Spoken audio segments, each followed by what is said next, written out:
આવી રીતે ભગવાનની માનસી સેવા શ્રેષ્ઠ બતાવી છે કપિલ ભગવાને પોતાની માતાને કે મનથી બધું ભગવાનને અર્પણ કરો. કોઈ વસ્તુ કદાચ પદાર્થ એને નહીં આપો તો ચાલશે, પણ તમારું મન ભગવાનમાં પરોવાયેલું રહે. અને જ્યારે વૃદ્ધાવસ્થા આવે ને, જો આ કાંઈ કર્યું ન હોય, સત્સંગ કર્યો ન હોય, ભગવાનનું નામ લીધું ન હોય, પરમાત્મા સાથે સંબંધ જોડ્યો ન હોય, તો ઘડપણમાં દુઃખે બહુ આવે હો, બહુ દુઃખ થાય વૃદ્ધાવસ્થાની અંદર. એક શારીરિક દુઃખ હોય, બીજું માનસિક દુઃખ હોય, બીજું પારિવારિક દુઃખ હોય. આ બધા દુઃખ ભેગા થાય. હવે એક બાપાને આવા દુઃખ બધા ભેગા થયા એટલે એણે એક કીર્તન લખી નાખ્યું, પોતાની વ્યથા, પોતાની આપવીતી લખી, આપવીતી. હરિઓમ. ગઢપણ રે ગઢપણ ક્યાંથી આવ્યું ગઢપણ, ગઢપણ રે ગઢપણ ક્યાંથી આવ્યું ગઢપણ, જોયું જરી નવ જાય ગઢપણ, જોયું.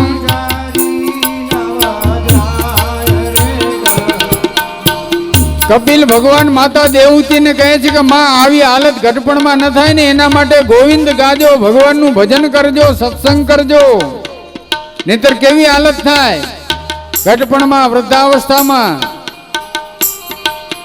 રોટલા ચવાય નહીં, શીરો રોજ થાય નહીં,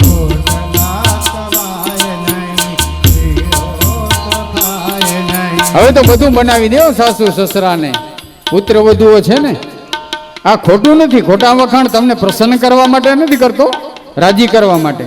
કારણ કે વ્યાસપીઠ ઉપર બેસી અને ભગવાનની આજ્ઞા છે કે કદાચ કોઈની પ્રસન્નતા માટે કે કોઈના વખાણ કરવા માટે વ્યાસપીઠ નથી, સત્ય બોલવા માટે વ્યાસપીઠ છે. અત્યારે તો બધું ખૂબ સારી રીતે માતા પિતાથી વિશેષ સાસુ સસરાઓની સેવા થાય છે. ઘરમાં ઝઘડા થાય ઘટપણ, ઘરમાં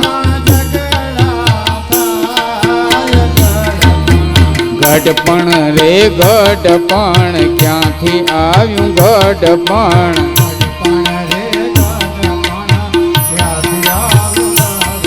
નહીતર કેવું થાય ખબર છે? આ પહેલાના જમાનાના બાપાએ લખ્યું છે, એટલે આગળવાળાનું છે બધાનું, આપણું અત્યારનું કાંઈ નથી. દીકરા બોલાવતા નથી, વહુને હવે ગમતું નથી,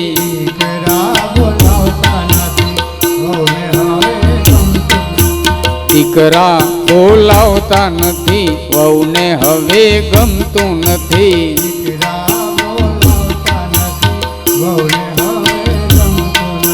ક્યારે આ ઘર ખાલી થાય ઘટપણ, ક્યારે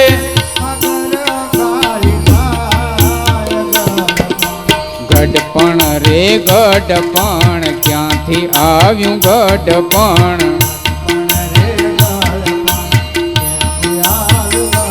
જય હો.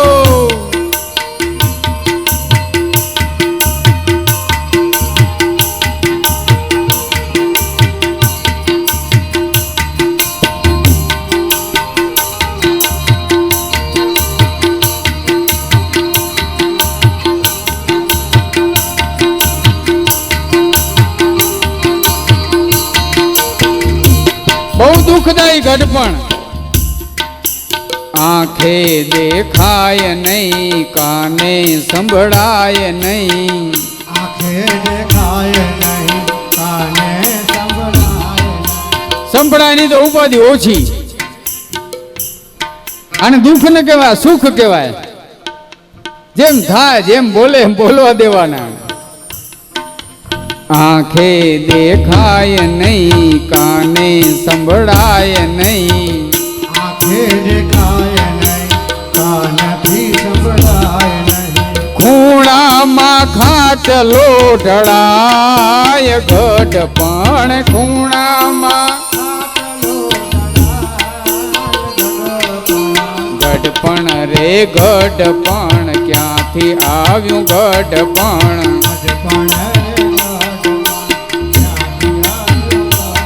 અને પછી તો બધી આદિ વ્યાધિ આવે ને કેવી? ઉંબરો ટપાય નહીં, મંદિરે જવાય નહીં.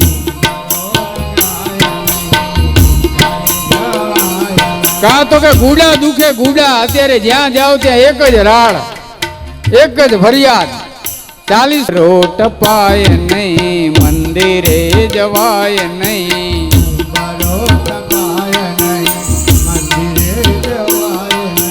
લાકડી ના ટેકે ચલાય ગઢપણ. લાકડી ગઢપણ રે ગઢપણ, ક્યાંથી આવ્યું ગઢપણ.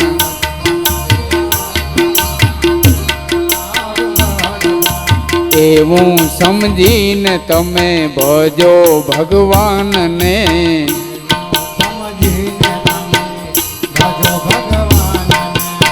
એવું સમજીને તમે ભજો ભગવાનને.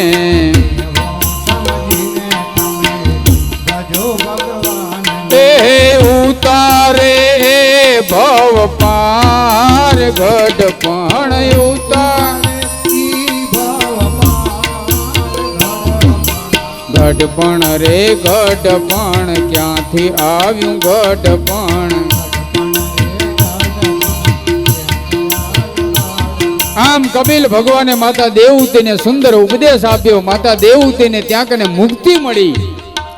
જે સિદ્ધ પદ કહેવાયું એ ત્યારનું સિદ્ધ પદ, એ આજનું સિદ્ધપુર. એટલા માટે આપણે માતૃ શ્રાદ્ધ કરવા સિદ્ધપુર જઈ, કારણ કે માતા દેવહૂતિને ત્યાં કને મુક્તિ મળી છે. એટલે આપણે માનું શ્રાદ્ધ, માતાનું શ્રાદ્ધ હોય એની કાંઈ આપણે વિધિ કરવાની હોય તો આજે પણ સિદ્ધપુર જઈએ છીએ. અને પિતૃપક્ષની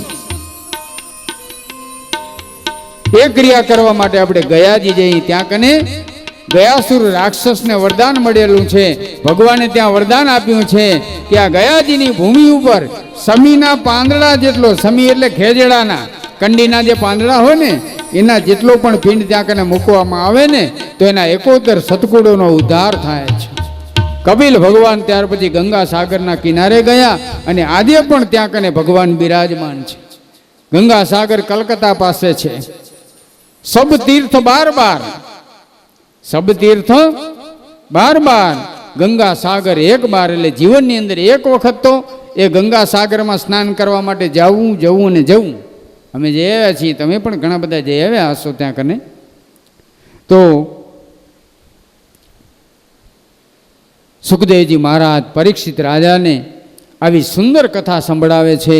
અને ત્યાર પછી પરીક્ષિત રાજાએ પૂછ્યું કે મારા દેવતાઓ અનસુયાજીને ત્યાં કને ભિક્ષા માગવા માટે આવ્યા અને અનસુયાજીએ એમને 6 મહિનાના બાળક બનાવી દીધા. એ કથા તમે મને કહો.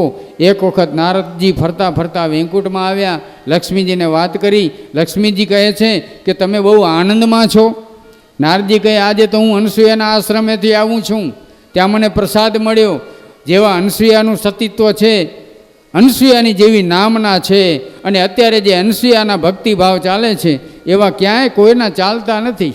સ્ત્રીઓને એકબીજા પ્રત્યે ઈર્ષા બહુ થાય. આ એક કુદરતી છે, સ્વાભાવિક છે. એમ સ્વાભાવિક. લક્ષ્મીજીને ઈર્ષા થઈ કે મારા કરતાં અનસુયા વધે. નારદજી કૈલાસમાં આવ્યા, પાર્વતીજીને વાત કરી. અત્યારે તો અનસુયાજીનો મહિમા છે. અત્યારે તો જ્યાં જોઈ ત્યાં અનસુયાજીનું નામ છે. પાર્વતીજીને ઈર્ષા થઈ. પછી સાવિત્રી પાસે આવ્યા, બ્રહ્માણી પાસે. એને વાત કરી. અરે નારદજી ક્યાં ગયા હતા? નારદજી કહે અનસુયાના આશ્રમે ગયો હતો, પણ ત્યાં તો અનસુયાના સતીત્વની, અનસુયાના ભક્તિભાવની, અનસુયાના પતિના સાચા પતિવ્રતપણાની ચર્ચાઓ. બસ અનસુયા અનસુયા અનસુયા થાય છે. હવે આ કેમ સહન થાય? 3 દેવીઓ વૈકુંઠમાં ભેગી મળી, ચિત્રકૂટમાં ભેગી મળી અને નક્કી કર્યું કે આપણા પતિદેવને આપણે અનસૂયાનું સતીત્વ ભંગ કરાવવા માટે મોકલીએ. ત્રણેય દેવીઓ પોતાના પતિને કહ્યું કે અનસૂયાજીનું સતીત્વ ભંગ થાય એવો કંઈક ઉપાય કરો. હવે આ પતિઓ પત્નીઓને આધીન વાત તો રાખવી પડે, એટલે ઘરમાં કંકાસ થાય, અને એ કંકાસ કેટલા દિવસ ચાલે કાંઈ નક્કી નહીં. ત્રણે દેવો અનસૂયાજીના આશ્રમે આવે છે. પદ બહુ મોટું છે પણ આપણે સમયની મર્યાદામાં. સતી અનસૂયાજીને આશ્રમે આવ્યા બ્રહ્મા વિષ્ણુ મહેશ. સતી અનસૂયાજીને આશ્રમે આવ્યા બ્રહ્મા વિષ્ણુ મહેશ.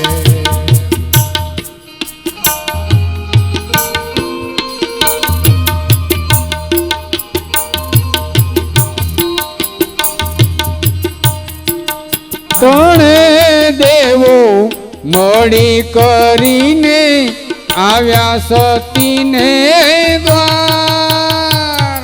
આ ત્રણ દેવો સાથે મળીને આવ્યા સતીને દ્વાર. સતીજી અમને ભિક્ષા રે આપો, આપો વારંવાર. સતી અનસૂયાજીને આશ્રમે આવ્યા બ્રહ્મા વિષ્ણુ મહેશ.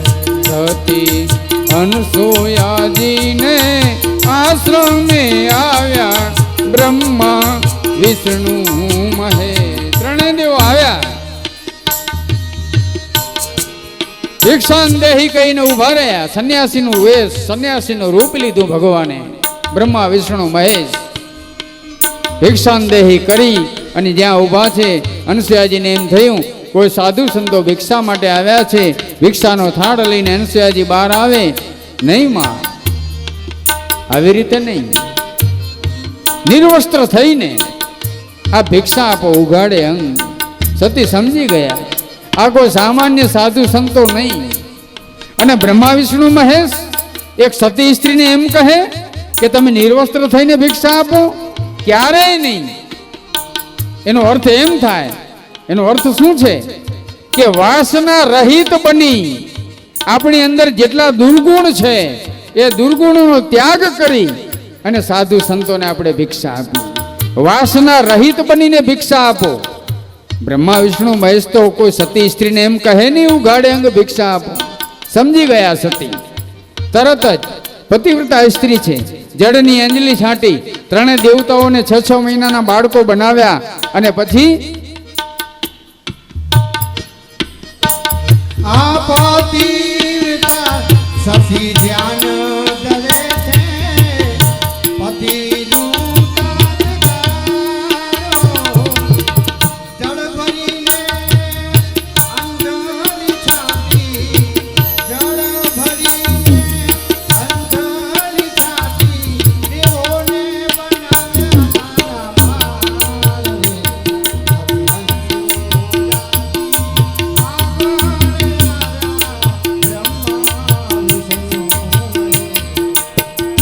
રે. છ મહિનાના બાળકો બનાવી સતી સ્તનપાન કરાવે, દૂધ પીવડાવે છે. ઘણો સમય વીતી ગયો. બ્રહ્મા વિષ્ણુ મહેશ આવ્યા નહીં. આ બાજુ લક્ષ્મીજી, આ બાજુ પાર્વતીજી, બ્રહ્માણી સાવિત્રીજી ચિંતા કરે આ ક્યારના ગયા છે, હજુ આવ્યા નહીં. પાછી ચિત્રકૂટમાં ભેગી થઈ. કાંઈ સમાચાર? તો કે કાંઈ સમાચાર નથી. ત્યાં તો ફરતા ફરતા નારાયણ નારાયણ કરતા નારદજી આવ્યા. નારદજીને ખબર હશે બધી. નારદજીને પૂછ્યું, હા મને ખબર છે, પણ તમે હવે એ કહો કે તમે મોટા કે અનસૂયા? ત્રણે દેવીઓ કહે છે કે અનસૂયા મોટા. હવે સમાચાર તો આપો, અમારા પતિદેવ છે ક્યાં? નારદજી કહે એના માટે મારે સમાધિ લગાવવી પડશે. ક્યાં છે જગ્યા શોધવા માટે મારે સમાધિ લગાવવી પડશે, લોકેશન જોવું પડશે એના માટે. નારદજી સમાધિ લગાવે. ખોટે ખોટી સમાધિ નાક બંધ કરી આંખો બંધ કરી અને નારદજી આંખો ખોલીને કીધું કે તમારા પતિ જે